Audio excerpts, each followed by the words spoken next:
compie un anno il Passante di Mestre, un'opera miracolosa, sia secondo l'assessore regionale alla mobilità Renato Chisso che il presidente del Veneto Giancarlo Galan, e i dati sembrano dar loro ragione.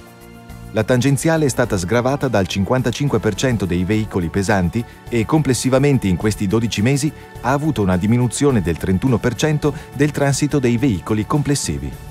Immediata la ricaduta positiva sull'area che a Mestre ha visto una notevole diminuzione del PM10, mentre gli incidenti sono diminuiti del 26%. Due grandi meriti del Passante: miglioramento della qualità dell'aria e della sicurezza. Chiudete gli occhi, andate con la memoria ad un anno e mezzo fa, pensate cosa stava succedendo e cosa succedeva in tangenziale di Mestre, adesso apriteli e guardate i benefici. Io credo siano del tutto evidenti, non solo dati dai freddi numeri, ma dalla sensazione e dall'effettiva realtà. Oggi ci possiamo affermare sul serio che i nostri concittadini, i cittadini del Veneto, sono liberati da questo fardello e oggi si possono muovere avendo tempi certi.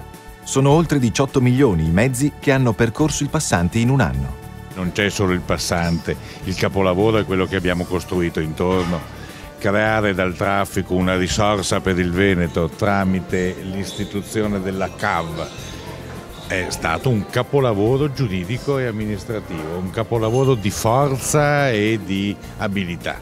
Lo abbiamo difeso con l'aiuto di tutti i parlamentari, io lo voglio ricordare, ma oggi ogni macchina che transita nel Passante meglio di un tempo, senza ingorghi e col 30% di incidenti in meno, procura anche un reddito ai veneti che possono utilizzarlo una volta tanto, non per darlo a chi li spreca in giro per l'Italia, ma per migliorare ancora le nostre strade. Quindi il Passante si avvicina molto a un capolavoro. Io credo che un politico difficilmente possa fare una cosa così perfetta.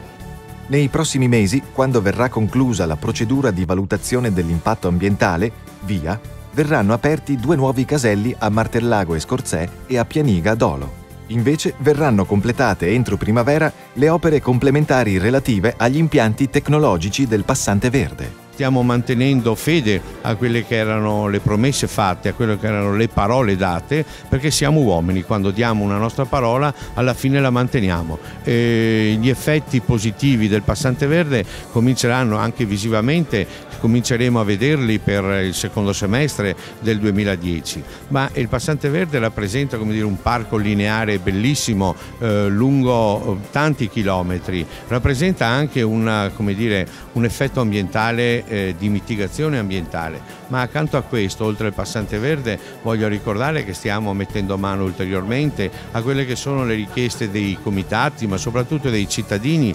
laddove noi non avevamo previsto delle barriere fonassorventi. Oggi stiamo intervenendo d'accordo con l'ARPAV per risolvere anche questi problemi che sono rimasti irrisolti.